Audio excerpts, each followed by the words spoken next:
Hello everyone. Are you a working mom? Do you have working mom burnout? You know, having worked for 40 years and being a mother, I know that you can have working mom burnout. And most of it for me came from being disorganized, from not having a plan, from not knowing what's going on from one day to the next. My suggestion is that you follow this FlyLady system that I am teaching you, because none of it is hard, none of it takes too long, and as a working mom, I'm not asking you to do very much at all, other than to get up and do your discipline for yourself, your morning routine. When you come home, you're gonna make dinner, you're gonna have an after dinner routine, which is a family discipline, a before bed routine, which is a personal discipline. These disciplines are gonna happen every day, and that's what I'm asking you to do. You might also have to do a little bit of laundry or delegate and inspect what you expect. You have to inspect what you expect, as my husband says from Alabama. All right, so you have to inspect what you expect. You have to make sure that you make the effort to go look to see if it really was done, and if it wasn't, you have to follow through. That is disciplining, a discipline for your children. Discipline is love, okay? So, in order not to have burnout, you need help. You can't do everything by yourself. So I'm asking you to get the strength to delegate to your family. You are the home manager. Your job is to delegate and to be responsible for the jobs that they do or don't do, and to inspect what you expect and to have follow through. It takes a strong person to be a mother and a homemaker, whether you're at home or you're payroll. It doesn't matter. It takes a strong person to do that.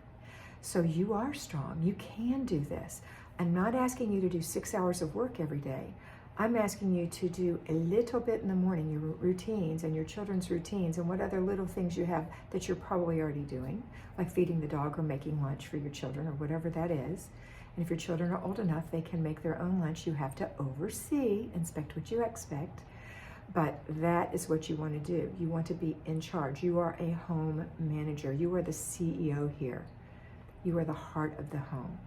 So we're going to manage the children, we're going to manage ourselves, and we're going to inspect what we expect. We are going to do a little bit of routines in the morning, and then when we get home, we're going to do a little bit of routines. We're going to do clutter checks before we leave, when we come home, and before bed, to maintain any clutter control that we've established on the weekend by doing decluttering. We're going to maintain by doing clutter checks, making sure things go where they're supposed to be put. They're not going to go on the floor or on other flat surfaces like tables or chairs.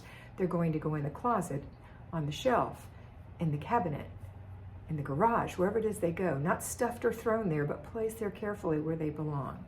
All right, the next thing we're going to do is when you come home, I'm asking you to do either 10 minutes of the weekly home blessing hour each day when you come home, or you can choose to work 1 hour on Saturday to do the weekly home blessing hour.